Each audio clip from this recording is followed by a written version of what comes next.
hari ini yang akan disiarkan tengah hari nanti. Pastikan anda bersama dengan mereka jam 12 tengah hari nanti. Baiklah, sebelum kita ke topik kita pada hari ini, sebentar nanti di hujung siaran kita akan bersama dengan seorang penyanyi terkenal popular tahun 1990-an, Hasnul. Semua di sebelah sini. Tapi sebelum itu kita nak bincang dulu tentang satu topik istimewa mengenai kecenderungan manusia memilih bahan tontonan berunsurkan hiburan. Sekarang ni kita lihat ramai daripada kita lah sibuk bekerja, stres bekerja. Hiburan ini menjadi pengubat kita untuk senyum dan gembira. Dan untuk bercakap tentang itu, sejauh manakah hiburan mampu membawa kita ke arah kegembiraan, kita bersama dengan Dr. Muhammad Muhsin Ahmad Zahari selaku pakar perunding Sekretariat Universiti Malaysia. Assalamualaikum Doktor. Waalaikumsalam. Sihat? Terima kasih. Sihat. Alhamdulillah. Okey, mungkin nak kongsikan bersama penonton Malaysia hari ini pada pagi ini. Sekarang ni kata-kata kita dapat lihat kecenderungan masyarakat di Malaysia khususnya akan memilih bahan hiburan, sama ada cerita lawak ke, Hindustan ke, drama ke, muzik ke, semua hiburan mampu mengubat mereka kedukaan hati mereka. Tapi mungkin Doktor nak komen sikit tentang kecenderungan ini. Okey. Pertama sekali kalau kita lihat pasal kegembiraan, humor, dan akhirnya disusuli dengan laughing, ketawa. Jadi ini semua naluri semula jadi manusia. Kalau lihat dalam proses kehidupan kita, mesti kita melalui proses-proses ni.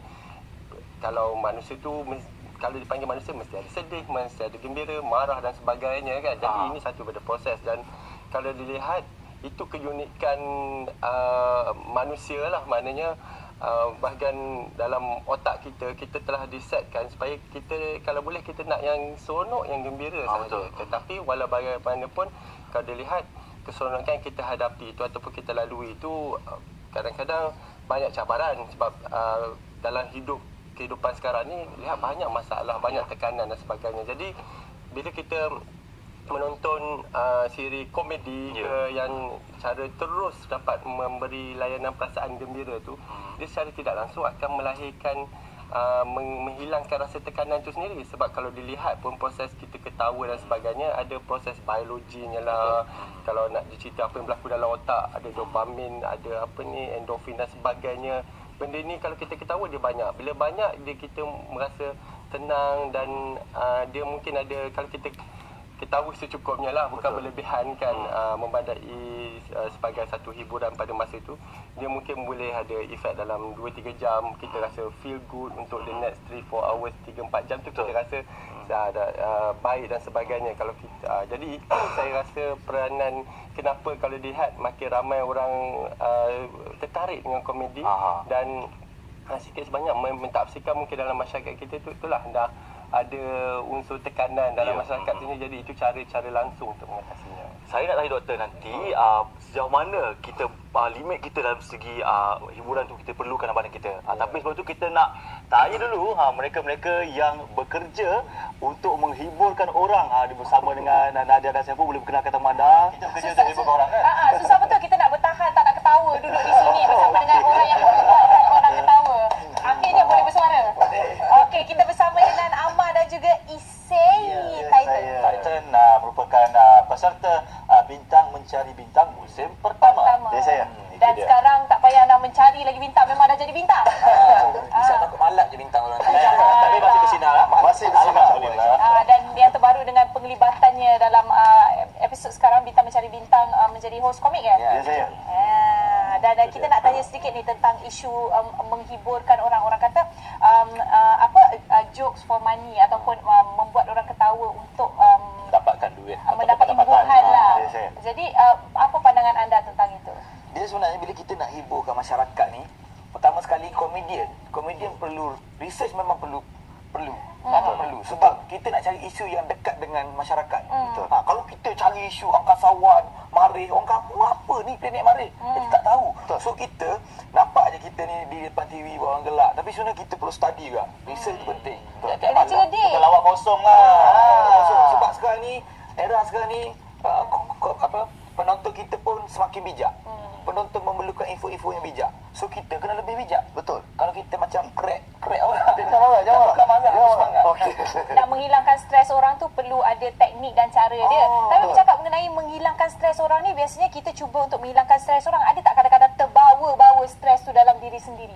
terbawa-bawa tu mesti ada juga, tapi kita sebagai komedian juga kena pandai untuk menyalurkan ke saluran yang lain. Sebab Saluran mana tu? saluran yang lain tu dengan cara yang lain lah.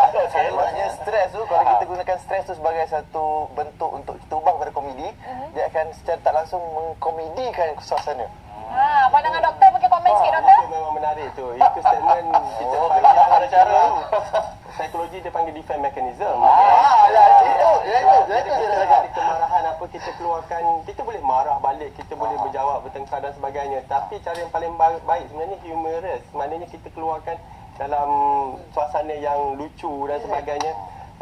Dan benda ni dia akan dapat diterima pihak, biasanya dapat diterima pihak satu lagi, dan dia mengurangkan stres daripada orang yang melepaskan lucu, buat perkara yang lawak tadi. Jadi saya rasa itu satu daripada cara yang bagus lah. Cuma kadang-kadang kalau komedian tu sendiri ada stres, itu satu masalah. Saya rasa nak buat satu show tu pun ada stres lah dekat situ. Walaupun benda tu nak tertawakan orang, tapi kena study dan nervous contohnya, biasanya adalah elemen itu. Tetapi akhirnya satu kebiasaan tu mungkin dapat mengatasi stres tu lah masa show tu. Dan pada masa yang sama, kadang-kadang dalam satu masyarakat tu lain bentuk joke dia. Bentuk tadi macam kita kena study dulu lah. Saya teringat dengan satu filem Hindustan dia. Filem dia suka tu semangat. Dia renang Joker, bagaimana dia dia ni pelawak, tetapi bagaimana dia di depan orang ramai dia melawak, tapi hati dia sendiri tidak mampu untuk menahan ataupun ada masalah dalaman dia sendiri.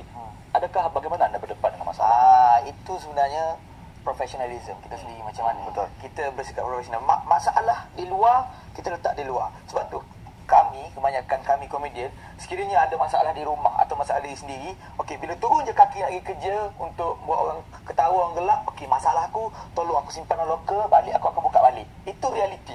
Mana-mana komedian pun simpan dulu. Itu cara kita sendiri nak macam nak menangani tu. Kita nak fikir balik. Sebab kita nak buat show komedi, buat orang gelak. So kenapa kita stres? Kenapa nak stres? Apa nak buat lawak? Tapi kita gelak je. Kita bagi je. Jinayaha marnayaha, itu dia punya ayat. Tetapi kadang-kadang saya lihat lah komedian, saya pun minat juga lihat komedi ni. Dan bila kita ada personality tertentu tu, kita nampak tengok dia ni, kita tertawa, dan apa ucapan dia pun kita dah buka mulut je dah kita dah gelak. Cuma isu dia kadang-kadang kita boleh nampak lah orang tu dalam keadaan stres ke ataupun ada masalah, sebab kadang-kadang kita ketawa ni it is from the heart. Dia tak boleh di luar saja. Itu kadang-kadang ada komedian mungkin dia memang profesional, dia dah belajar macam mana mengatasi masalah ni, jadi dia boleh menunjukkan diri dia seadanya lah, daripada show it from the heart, dia sepenuhnya daripada hatinya. Tetapi kadang-kadang kalau dia banyak stres tu, ada gap juga dekat situ yang mana kita boleh rasa nampak dia ni mungkin ada satu tekanan lain. Saya nak tanya doktor, sebab ramai sekarang memang cenderung membeli hiburan sebagai terapi diri kan.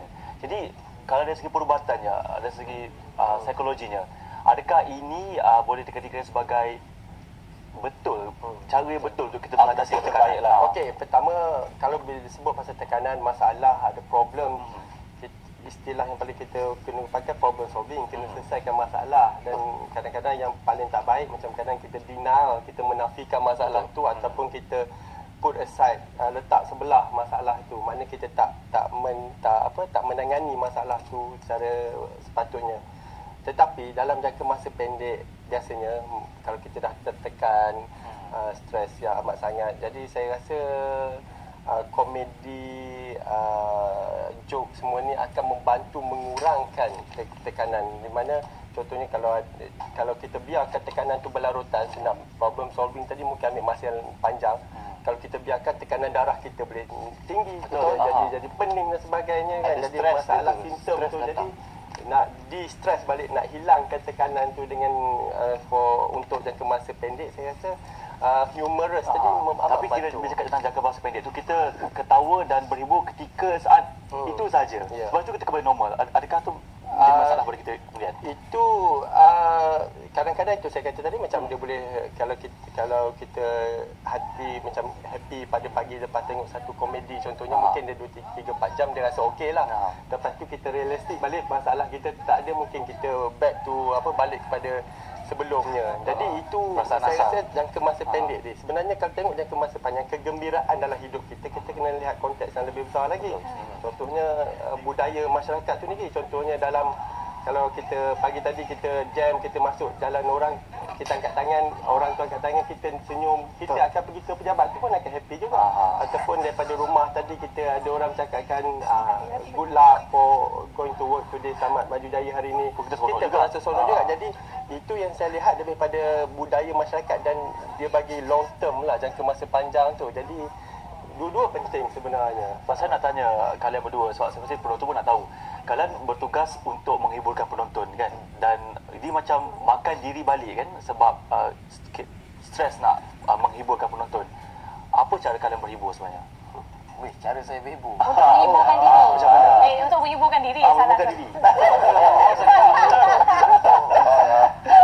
Saya suka, jujur cakap, saya suka lepak. Oh, lepak. Minum bersama 2-3 kawan-kawan saya yang saya rasa kepala macam saya. Di sini, selain saya hiburkan diri saya boleh brainstorm untuk Dapat idea. konten-konten yang baru untuk show akan datang.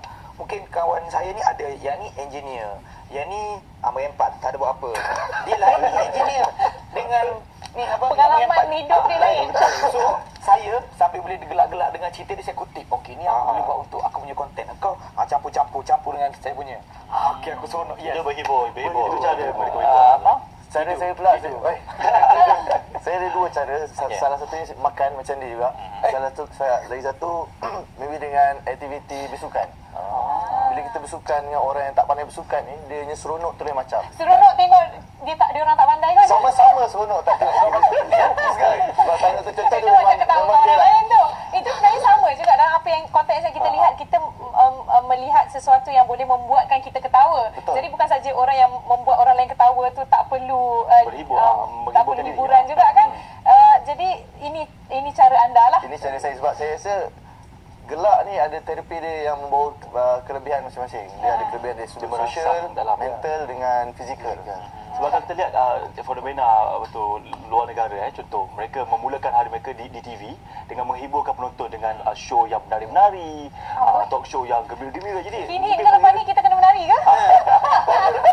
dia menghiburkan masyarakat tu, menaikkan masyarakat tu dengan sebab senyuman di pagi hari macam ada kata pagi tadi kan, senyuman di pagi hari itu memberikan satu aura yang positif, betul Tapi doktor, saya nak tanya satu lagi mengenai bagaimana menggunakan hiburan ini sebagai alternatif untuk merawat jiwa yang lara dan sebagainya. Itu menggunakan hiburan juga terbagi pada dua, satu yang happy dan satu lagi kalau lagu-lagunya lentok, tangkap leleh, putus cinta dan sebagainya. Ia juga membawa kepada satu arah yang tidak baik. Komen doktor sendiri bagaimana?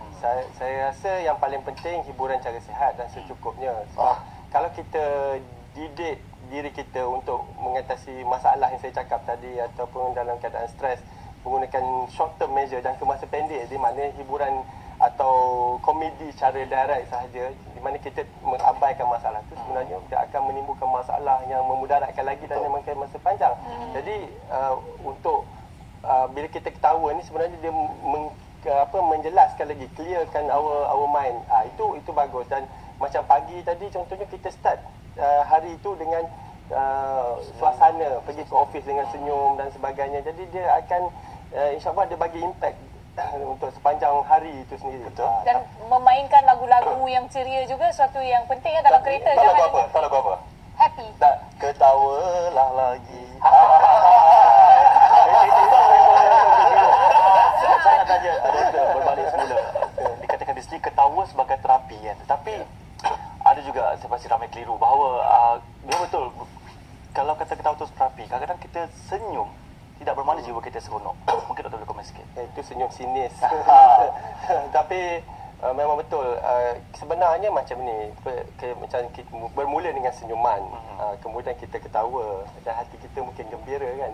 Tapi tidak semestinya bila kita senyum tu menandakan hati kita 100% gembira. Kadang-kadang ada orang yang, saya rasa komedian banyak masa di mana dia ada masalah tapi dia terpaksa senyum juga dan ketawa depan. Jadi isu dia dekat sini, kalau senyuman tu kadang-kadang boleh mengubati. Maknanya kalau kita jadikan habit atau satu tabiat kita, jumpa orang kita senyum, tapi kena bertempat lah, jangan senyum seorang-seorang orang kata apa pula kan. Jadi kalau bertempat dan betul cara dia dengan rakan sekerja dan sebagainya, Jadi dia akan mengurangkan tekanan. Macam saya pun, saya sebagai terapi dekat tempat kerja saya kan, sebagai pakar psikiatri ni, kita pun kalau pesakit masuk muka kita, macam mana masalah pun kita cuba kena neutralize dia balik. Jadi senyum tu satu pada elemen dia. Jadi kadang-kadang dengan senyuman tu banyak pesakit nyatakan dia rasa bila keluar pada bilik terapi tu dia rasa lega, hilang. Dan walaupun kita tak gembira pada ketika itu, dengan senyuman boleh bantu sebenarnya. Betul. Betul. Dan lagi satu saya cakap dia pasal berkenaan dengan macam mana yang tadi dia kata bersembang sebagai terapi dia sendiri ataupun aktiviti-aktiviti yang menggembirakan. Jadi ini konteks kognitif sebenarnya. Kalau ikutkan kognitif punya konsep, kita dalam hidup kita kena ada satu yang memang kita suka.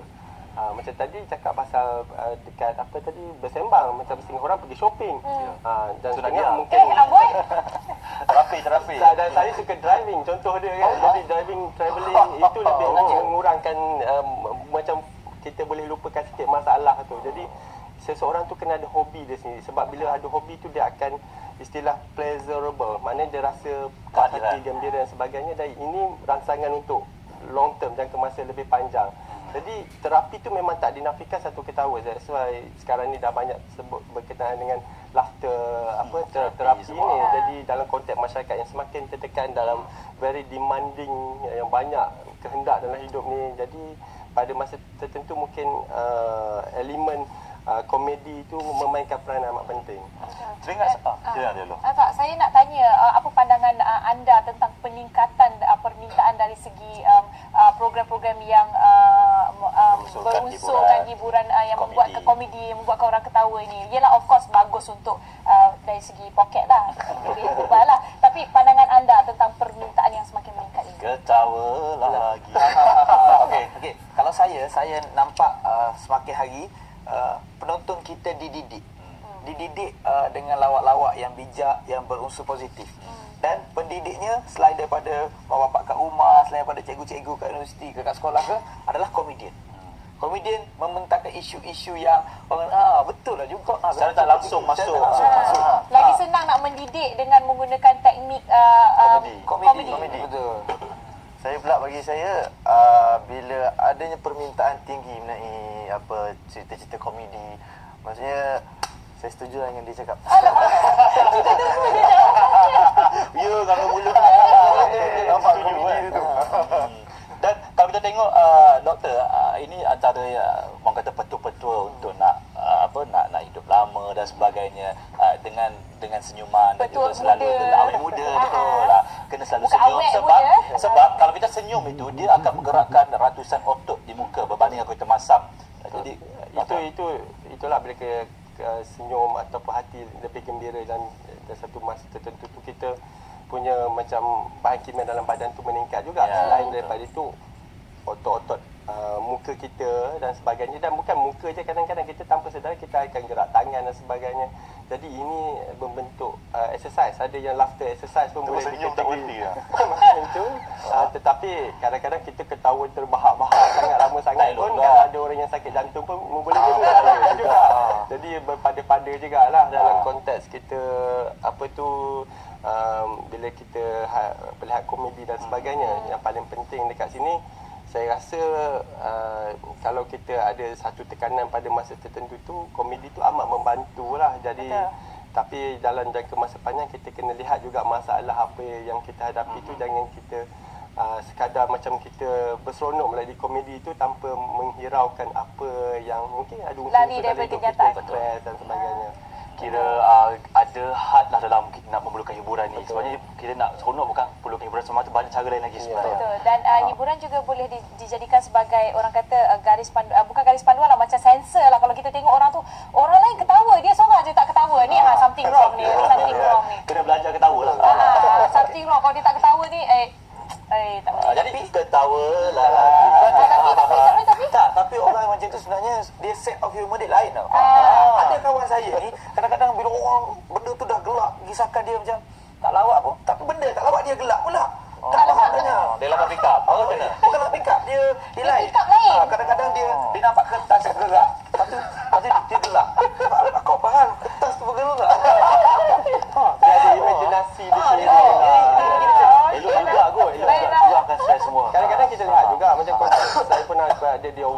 pendengar kan, kita lihat humor dia, kita konteks apa yang humor bagi mereka berlainan dengan konteks budaya kita contohnya.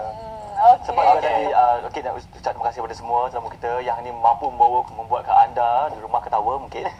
Dan tadi saya ada sebab berkongsikan kami bahawa memang ramai sekarang macam stand up comedy diadakan pada hari Selasa malam, hari-hari bekerja, sebab ramai orang bekerja yang stres datang untuk mendengar hiburan sebenarnya.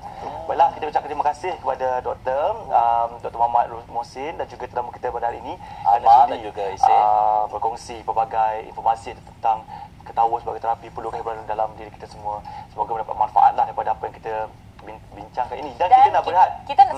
Sebelum kita berehat, nak ingatkan anda sebentar lagi kita akan hiburkan anda dengan nyanyian yang cukup merdu di pagi ini. Semoga boleh mengurangkan sedikit stres kiranya anda dan terus mengekalkan senyuman. Kita berehat dulu seketika, kembali selepas ini.